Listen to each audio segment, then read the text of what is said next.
এক মেয়ে রাজমহলে কাজ করত। তার দায়িত্ব ছিল প্রতিদিন রাজার বিছানা খুশবু আর রং বেরঙের ফুল দিয়ে সুসজ্জিত করা। একদিন সেই মেয়েটি চিন্তা করলো, আচ্ছা, এত নরম তুলতুলে বিছানা, কি সুন্দর সুন্দর ফুল আর বাহারি ডিজাইনের আসবাবপত্র দিয়ে সুসজ্জিত এই আলিশান পালঙ্কের মধ্যে শুয়ে রাজা না জানি কত মজা পায়, কত আরামই তার লাগে। এই চিন্তা করতে করতে সেই মেয়ে একটু পরীক্ষা করার জন্য ওই রাজার বিছানার মধ্যে শুয়ে পড়ল।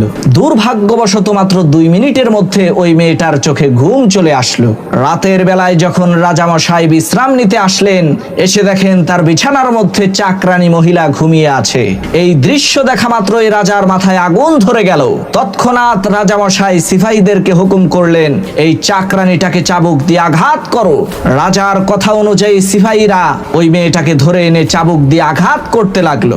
আশ্চর্যের বিষয় হলো, যখনই মেয়েটাকে চাবুক দিয়ে আঘাত করা হতো, ওই মেয়েটা আঘাতের যন্ত্রণা সহ্য না করতে পেরে জোরে জোরে চিৎকার করে কান্না করত। পরক্ষণে আবার খিলখিল করে জোরে জোরে হাসা আরম্ভ করত। মেয়েটার এই অদ্ভুত আচরণ দেখে রাজামশাই তাকে জিজ্ঞেস করলো, কি ব্যাপার, তুমি কান্না করছো আবার হেসে দিচ্ছ, এর মানে তো বুঝলাম না, তোমার উপরে জিন ভর করলো নাকি? রাজার এই প্রশ্নের উত্তরে ওই মেয়েটা বলল, না রাজামশাই, আমার উপরে জিন ভর করে নাই। আমি হাসছি এই কারণে, আমি মাত্র কয়েক মিনিট আপনার এই শাহী বিছানার মধ্যে ঘুমিয়েছি, এর জন্যই যদি আমাকে চাবুকের আঘাতে ক্ষতবিক্ষত হতে হয়, জখমের যন্ত্রণায় হাউমাউ করে কান্না করতে হয়, তাহলে রাজামশাই, আপনি তো আপনার সারাটা জীবন এই শাহী বিছানায় ঘুমিয়েছেন, না জানি আপনাকে কত শাস্তি ভোগ করতে হবে। এই চিন্তা করে আমি হাসছি।